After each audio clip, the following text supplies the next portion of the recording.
Welcome to English Hogwarts, where learning English becomes fun, easy, and powerful. From grammar tips to daily conversations and fluency hacks, we've got you covered. Subscribe now and start your English journey today. In a village nestled between towering mountains and a whispering forest lived a girl named Elara. At 16, she was known for her curious eyes and unyielding spirit. While others in the village feared the ancient tales of the shadow beast, a creature said to haunt the forest and steal the courage of anyone who dared enter. Elara felt a spark of defiance. She wasn't one to cower from stories. One autumn evening, when the leaves glowed like embers under the setting sun, the village discovered a child had gone missing. Little Milo, barely 6, had wandered into the forest, chasing a stray firefly. The villagers panicked, their voices trembling with fear of the shadow beast. They spoke of waiting for dawn, when the creature was said to be weakest. But Elara knew Milo didn't have that long. The cold forest nights were merciless, and a child alone would not survive. Without a word, Elara grabbed her father's old cloak, a lantern, and a small dagger she'd learned to wield while hunting with her brother.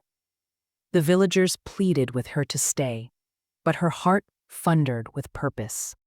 "If fear rules us, Milo is already lost," she said, her voice steady as she stepped into the forest's embrace. The woods were a maze of shadows, the air thick with the scent of pine and damp earth. Every rustle made Elara's pulse race, but she pressed forward, her lantern casting frail light against the dark. She called Milo's name softly, her voice swallowed by the trees.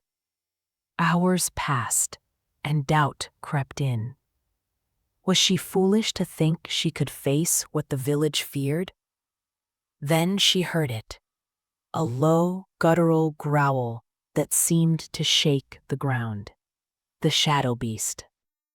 Its eyes glowed like twin moons in the distance, and its silhouette loomed larger than any bear or wolf.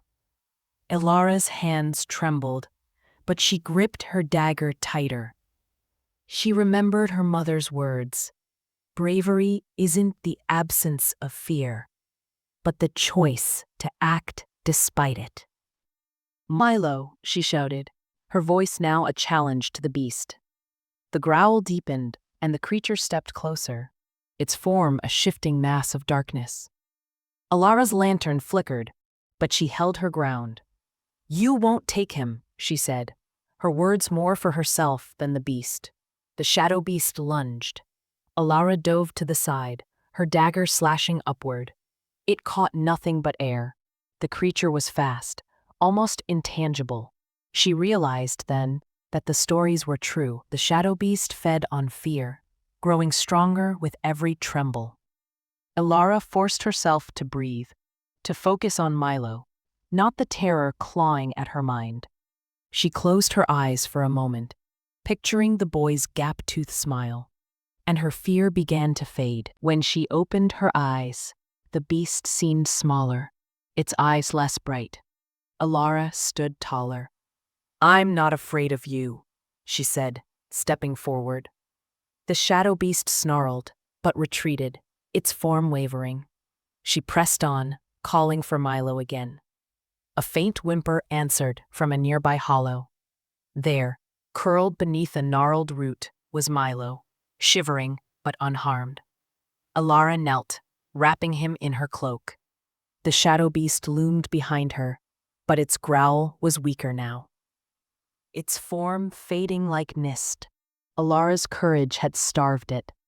She carried Milo back to the village, the beast's presence dissolving with every determined step. By dawn, Elara emerged from the forest, Milo clinging to her side. The villagers gasped, then cheered, their fear replaced with awe. Elara didn't feel like a hero. She was just a girl, who refused to let fear win. But from that day, the village told a new story, one of a brave girl who faced the shadow beast and brought light to the darkest of nights.